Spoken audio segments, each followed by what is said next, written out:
یہ ایسا مہینہ ہے جس میں مسلمان تو مسلمان، کفار بھی اس مہینوں میں قتل و غارت کرنے کو حرام سمجھتے ہیں۔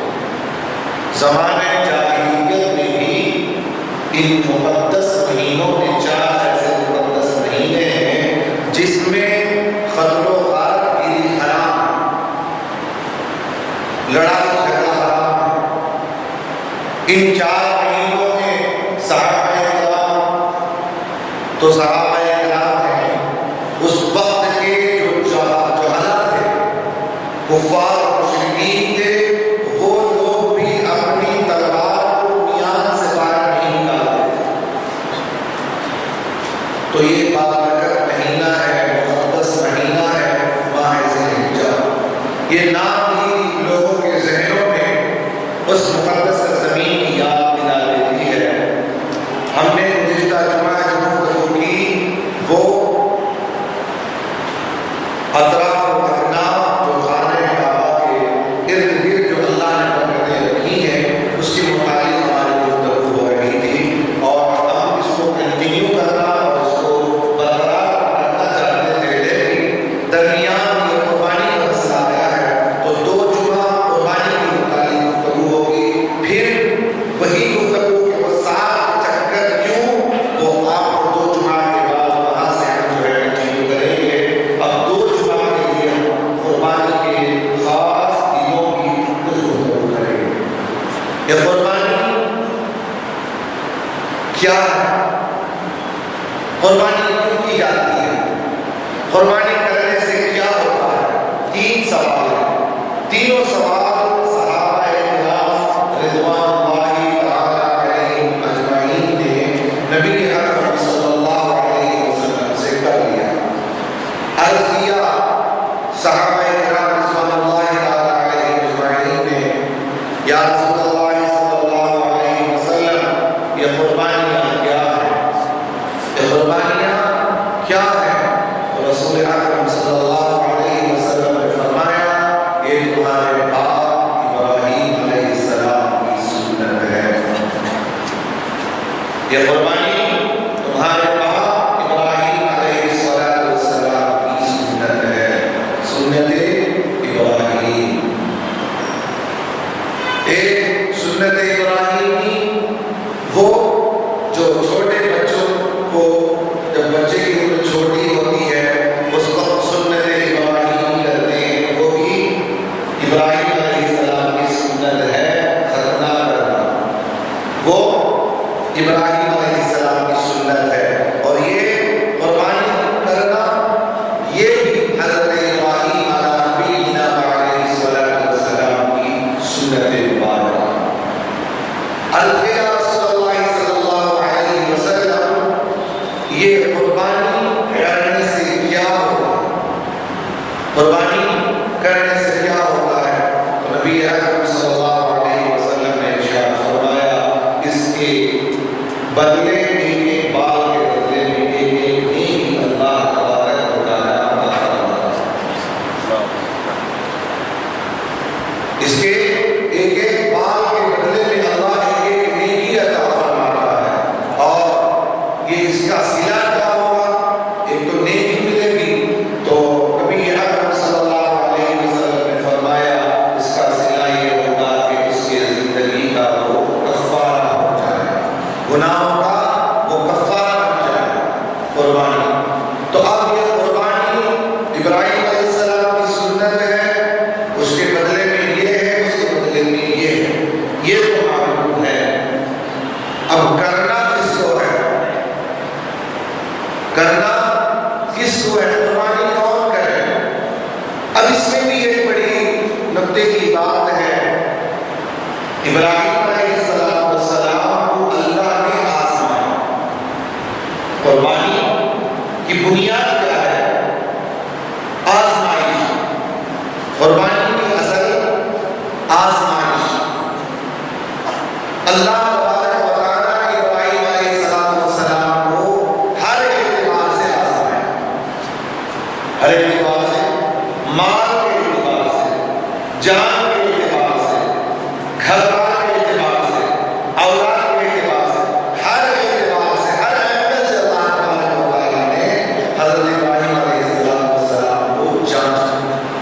امتحان لیا اللہ کا فضل حضرت ابراہیم علیہ السلام پر کہ ابراہیم علیہ السلام ہر موڑ پر ثابت قدم رہے، ہر موڑ جان مانگا جان دے آگ میں کودنا پڑے گا تیار، مولا میں تیرے لیے تیار، اپنی جان دے سکتے ہیں، اپنی جان دینے تیار، لیکن اپنی اولاد کی جان دینے کوئی تیار نہیں ہوتا ہے۔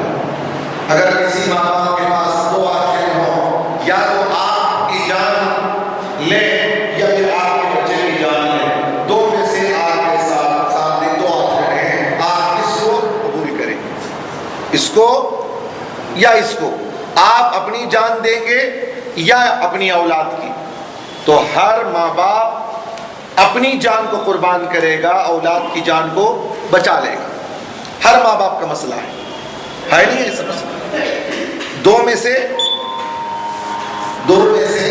ایک کو لینا، تو ہر ماں باپ اپنی اولاد کے بجائے اپنی جان کو پیش کر دیتے ہیں۔ یہ تو انسان آپ دیکھیں کہ جانور بھی اپنے بچوں کی حفاظت کے لیے اپنی جان دے دیتا ہے، جانور کے اندر یہ مسئلہ ہے۔ تو ابراہیم علیہ السلام سے اللہ نے مانگا کہ ابراہیم اگر مجھے واقعی تم محبت کرتے ہو تو کیا پیش کرو؟ اپنی جان پیش کرو۔ ابراہیم علیہ السلام نے نبی ہونے کے ناطے یہ درس دیا، یوم تک آنے والے حضرتوں کو درس دیا کہ اگر خدا کی بارگاہ میں اگر یہ مانگا جائے کہ تم اپنی جان پیش کرو تو تم اپنی جان بھی دینے کے لیے پیچھے نہ ہٹو، اپنی جان بھی پیش کرو۔ پیش کر کے بتایا اور اس کا صلہ بھی بتایا کہ اگر تم پیش کر دو گے، اگر ثابت قدم رہو گے تو اس کے صلے میں جان تو تم دو گے ہی، لیکن ایسی زندگی دے دے گا کہ پھر اس کے بعد موت ہی نہیں ہوگی۔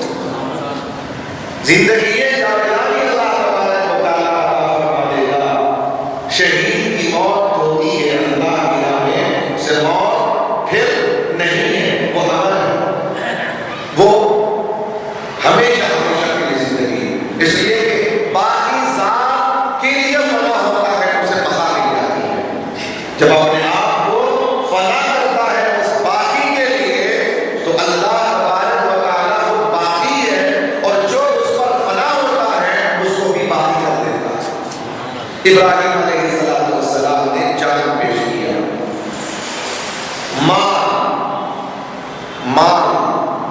مال کی بہت زیادہ ویلیو۔ ابراہیم علیہ السلام کے پاس بہت بڑا ریوڑ تھا، بکریوں کا ہزاروں بکریاں ابراہیم علیہ السلام کے پاس تھا۔ بکری چرانا یہ عیب نہیں ہے، چھوٹا کام نہیں ہے، بلکہ ابراہیم علیہ السلام کی سنت ہے، انبیاء صالحین کی سنت ہے، اور سب سے بڑھ کر میرے اور آپ کے آقا صلی اللہ علیہ وسلم کی سنت مبارک ہے بکری چرانا۔ ابراہیم علیہ السلام کو جان مانگا تو جان دے دیا، مال مانگا۔ اب کیسے؟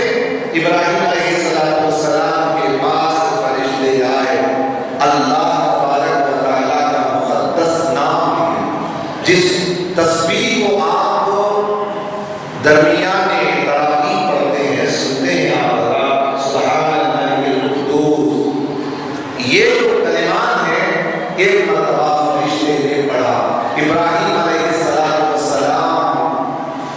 گم ہو گئے اللہ کی یاد، اللہ کی وہ ثنا کو سن کر کے مست ہو گئے۔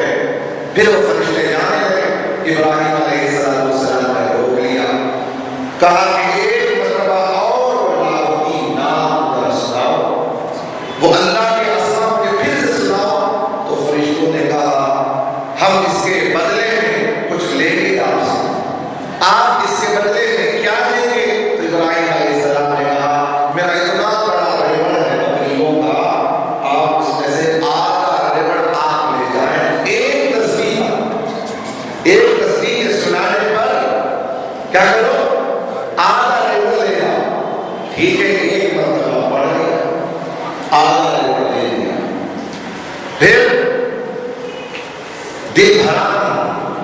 اس لیے کہ خالق کائنات کی تسبیح اللہ اکبر. پھر فرشتوں کو روک لیا، پھر کہا ایک مرتبہ اور وہ پاک نام اس کی تسبیح سناؤ. کہا کہ اب کیا دیں گے؟ کہا کہ آدھا تو دے ہی دیا ہوں، یہ آدھا بچا ہے وہ بھی لے جاؤ، ایک مرتبہ اور سنا. ٹھیک ہے، سنا دیا. پورا رگڑ تعلیم کے ابراہیم علیہ السلام کا جتنا پتہ ان کا تھا، ان کے پاس جو ملکیت تھی سب ملکیت دے دی، صرف دو تسبیح پر، صرف اللہ کے دو بار نام سننے کے لیے پورا رگڑ دے دیا.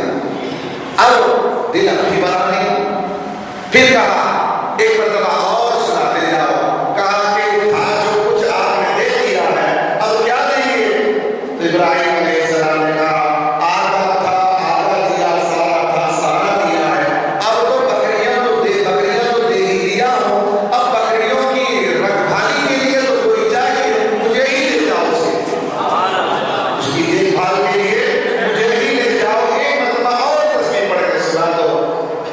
فرشتوں نے پڑھ کے سنایا. ابراہیم علیہ السلام نے اپنے آپ کو دے دیا. اب فرشتے کہتے ہیں کہ ہم تو فرشتے ہیں، بس آزمائش کے لیے آپ کے پاس اللہ نے بھیجا تھا، آپ تو ثابت قدم نہیں کہتے. ابراہیم یہ مال بھی آپ کا ہے، آپ ہی رہیں. ہم لے جانے کے لیے نہیں آئے بلکہ آزمائش کے لیے. ابراہیم علیہ السلام سے جان مانگا، جان قربان کیا، مال مانگا، مال قربان کیا. اب باری آئی، بیوی کی باری بھی آئی. بڑی چاہت چاہیے، بہت ہی زیادہ، اس لیے کہ پسلی سے بنی بھی زیادہ محبت ہوتی ہے. اس کی بھی آزمائش کی، اس کو بھی قربان کیا. بھیجا نہیں، کہاں لے جا کے باری میں چھوڑا ہے؟ بیوی کو چھوڑا ہے، بیوی کے ساتھ ایکلوتے بیٹے کو بھی اسماعیل علیہ السلام کو بھی چھوڑا ہے. اللہ نے جو کچھ پوچھا سب دیا ابراہیم علیہ السلام.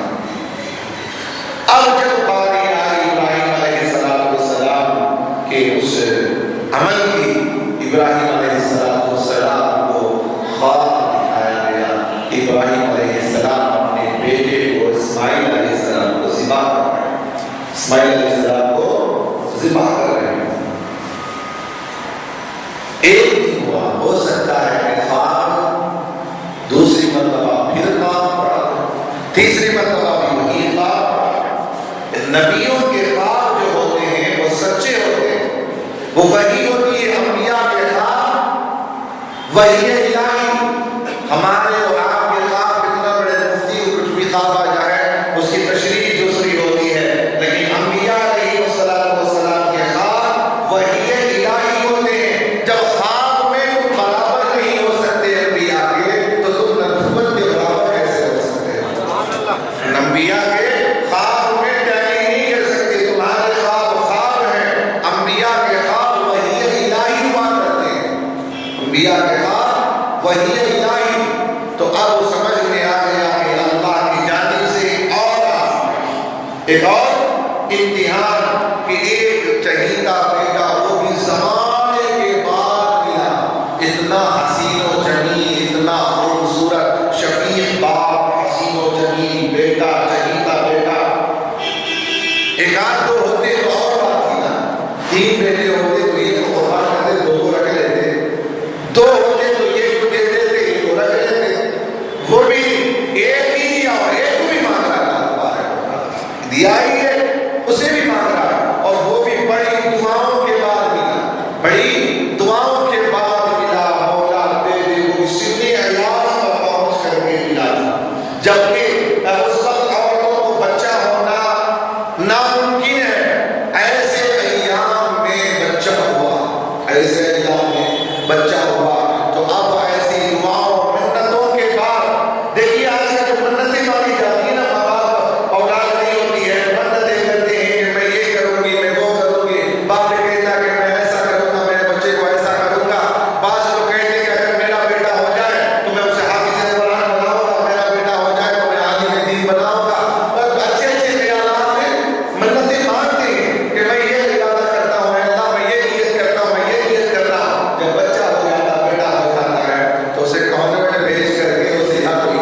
کیا بھی آپ ایسی منت کر رہے تھے نا حافظ قرآن بنانے کے لیے آپ کے بیٹے کو؟ آپ نے بولا تھا آپ انشاءاللہ دیکھیں گے، انشاءاللہ دیکھیں گے۔ اے سوچ کر کے یہ منتیں ہماری دعا کرتی ہیں، یہ ہماری منتیں نہیں ہیں۔ حضرت مریم کبریٰ کی بھی منتیں ہوا کرتی تھی، حضرت ابراہیم علیہ السلام نے بھی منتیں کی تھی، پھر جا کر کے کیا اسماعیل علیہ السلام عطا ہوئے، ایسے حسین و جمیل۔ اس لیے کہ باپ اور دادا حسین و جمیل، اب انہی میں سے تو محمد رسول اللہ صلی اللہ علیہ وسلم کو تو باپ دادا کے چہرے پر دیکھنے کے لیے تو چہرہ مدینہ ہونا چاہیے، ایسے حسین و جمیل ہو تو باپ اگر خوبصورت ہو تو بچے بھی خوبصورت ہو۔ کہتے ہیں ایسے ابو کا کیسا بیٹا ہوگا، اس کا باپ نہ اس کے باپ کی صورت ہے، نہ اس کی ماں کی صورت ہے، نہ اس کی صورت ہے، ایسی صورت ہے نہیں، بلکہ آنے والا جو نور ہے اس کے صدقے میں اسماعیل علیہ السلام کو اللہ تبارک و تعالیٰ بے پناہ خوبصورت پیدا کیا، بے پناہ خوبصورت اسماعیل علیہ السلام۔ جب وہ جوانی کے وقت مطلب تھوڑے سی عمر بڑھی، جب چلنے پھرنے کا زمانہ آیا، عمر غالباً کسی میں روایت میں 9 اور کسی میں 13 کسی میں، جب ایک عمر میں پہنچتے ہیں تو ابراہیم علیہ السلام، یہ قربانی جو ہم لوگ کر رہے ہیں یہ کیا ہے؟ یہ ہر سال جو کرتے ہیں قربانی، یہ کیا ہے؟ یہ ابراہیم علیہ السلام کی سنت ہے، یہ اپنے بچے کو اللہ کی راہ میں کیسے پیش کرتے ہیں۔ اللہ تبارک و تعالیٰ کے حکم کے مطابق حضرت اسماعیل علیہ السلام سے مشورہ کرتے ہیں، باپ اپنے چھوٹے بچے سے مشورہ۔ آج کل بچوں سے مشورہ کب کرتے ہیں؟ جب بچہ بزنس مین ہو جاتا ہے یا کاروبار میں آ جاتا ہے، جب کمانے کی عمر بچے کی ہو جاتی ہے، باپ جو ہے وہ دادا اور نانا کی منزل پر پہنچ جاتا ہے، تب جا کر کے بچوں سے مشورہ کرتے ہیں، یا بڑھاپے کی دہلیز کو جب قدم رکھتے ہیں تب جا کر کے ان سے مشورہ لیتے ہیں۔ لیکن ابراہیم علیہ السلام اپنے بیٹے 9 سال کی عمر میں ہیں، ان سے مشورہ کر رہے ہیں، تو گویا کہ یہ بتا رہے ہیں کہ انبیاء جو ہوتے ہیں وہ بڑے ہونے کے بعد ہی عقل مند نہیں ہوتے، بلکہ پیدائشی وہ عقل مند ہوتے ہیں، پیدائشی وہ عقل مند ہوتے ہیں، پیدائش سے ہی جو عمل کرتے ہیں وہ قابل شرع، وہ ان کا عمل شریعت ہوا کرتی ہے۔ انبیاء کے اعمال امتیوں کے لیے عمل ہے، بچپن کا زمانہ بھی ان کے لیے، ان کا گزران جو بچپن میں ہوتا ہے وہ بھی امتیوں کے لیے تعلیم ہے۔ ابراہیم علیہ السلام اپنے بیٹے سے ارشاد فرماتے ہیں، انی ارا فی المنام انی اذبحک فانظر ماذا تری۔ یہ رائے ابراہیم علیہ السلام نے کیا گفتگو کی اپنے بیٹے سے، وہ جملہ قرآن بنا دیا ہے۔ ابراہیم علیہ السلام کے وہ جملے جو مشورے تھے اس کو اللہ نے قرآن بنا دیا، قرآن ہے وہ، اس کی تلاوت نماز میں، وہ ان کا واقعہ پیش آیا، وہ واقعے کا ذکر نماز میں، وہ عبادت۔ ابراہیم علیہ السلام اپنے بیٹے سے جو گفتگو کر رہے ہیں وہ کیا ہے؟ نماز میں پڑھنا، نماز میں پڑھنا عبادت، وہ قرآن ہے۔ انی ارا فی المنام انی اذبحک فانظر ماذا تری۔ اے بیٹے میں نے خواب میں تمہیں ذبح کرتے ہوئے دیکھا ہے، تمہاری کیا رائے ہے؟ تمہاری کیا رائے ہے؟ انی ارا فی المنام، میں خواب میں سوتے میں نے دیکھا کہ تمہیں میں ذبح کر رہا ہوں، تمہاری کیا رائے ہے؟ کیا رائے ہے؟ تو کیا کہا ابراہیم علیہ السلام کے یہ جملے اسماعیل علیہ السلام نے سن کر کے عرض کیا، ابا جان فافعل ما تؤمر، اے ابو جان آپ وہ کام کر گزریے جس کا آپ کو اللہ نے حکم دیا۔ روتے کھڑے ہو جاتے کہ بیٹا ذبح کرنے کی بات ہو رہی ہے، نبی کہہ رہے ہیں کہ میں نے خواب میں دیکھا ہے، یہ نہیں کہا اللہ نے حکم دیا ہے تمہیں کاٹنا ہے مجھے، یہ نہیں، بلکہ میں نے خواب میں دیکھا ہے کہ میں تمہیں ذبح کر رہا ہوں، میں تمہیں ذبح کر رہا ہوں، تمہاری کیا رائے ہے؟ تو نبی جیسے کہتے ہیں ولیرا ولی شناخت، ولی کو ولی پہچانتا ہے، تو نبی نبی کی بات کو پہچانتا ہے کہ نبی کو جو خواب پڑتا ہے وہ خواب نہیں ہوتا بلکہ وحی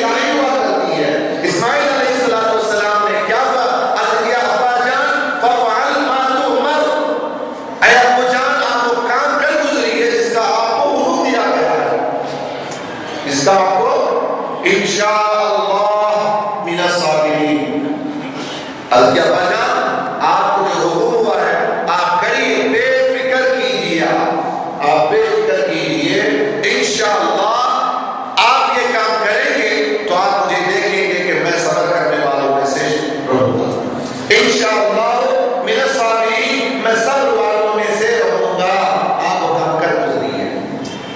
باپ کا وہ جگر، کون سا باپ ہوگا جو اپنے بیٹے کو لگتے جگر کو پوچھ کر کے ذبح کر رہا ہو، پوچھ کر کے ذبح، یہاں تک کہ آج کل جیسے کہ مسئلہ ہے کہ جانور کے سامنے چھری تیز نہیں کی جا سکتی ہے، شریعت کا مسئلہ ہے کہ جانور کے سامنے چھری تیز نہ کی جائے، بکرے کو سلا کر، جانور کو سلا کر بعد میں چاقو تیز کرنے کا حکم نہیں ہے، پہلے تیز کر لو، جانور دل میں درد ہوگا۔ یہاں تو باقاعدہ پوچھا جا رہا ہے، میں ذبح کر رہا ہوں، وہاں سے عرض ہو رہی ہے، بات پیش ہو رہی ہے، آپ کر گزریے، آپ پر پوری پلاننگ کے ساتھ یہ کرنے پر تیار ہو، کرا لینے پر تیار، اور دونوں کی منشا اللہ کی رضا، دونوں کی منشا اللہ کی رضا، یہ ذبح کر رہے ہیں اللہ کی رضا کے لیے، وہ کٹنا چاہتے ہیں اللہ کی رضا کے لیے، دونوں تیار۔ جسے کہتے ہیں نا لڑکا لڑکی راضی تو کرے گا کیا فاضی، جب دونوں راضی ہیں، جب باپ بھی راضی بیٹا بھی راضی، درمیان میں جو کھیل کھیلا تھا شیطان نے، کچھ ہوا؟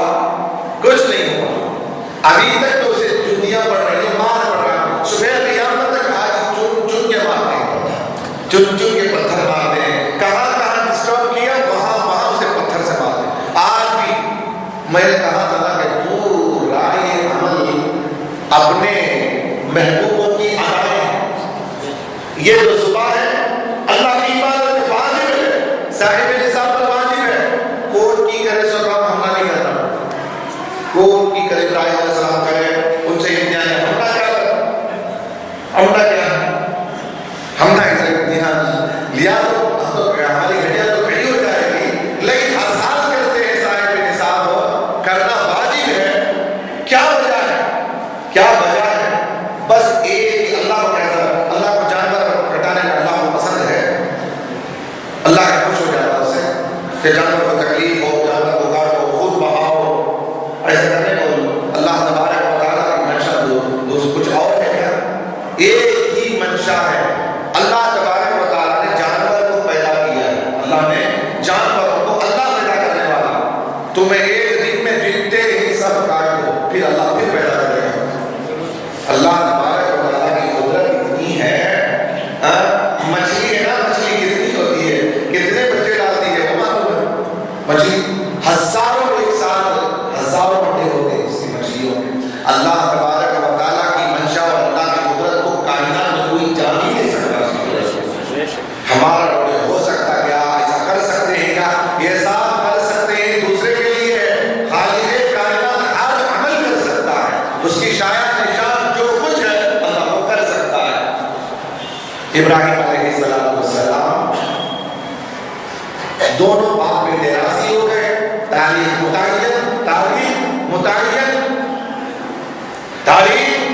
متعین، دن 10ویں کا رات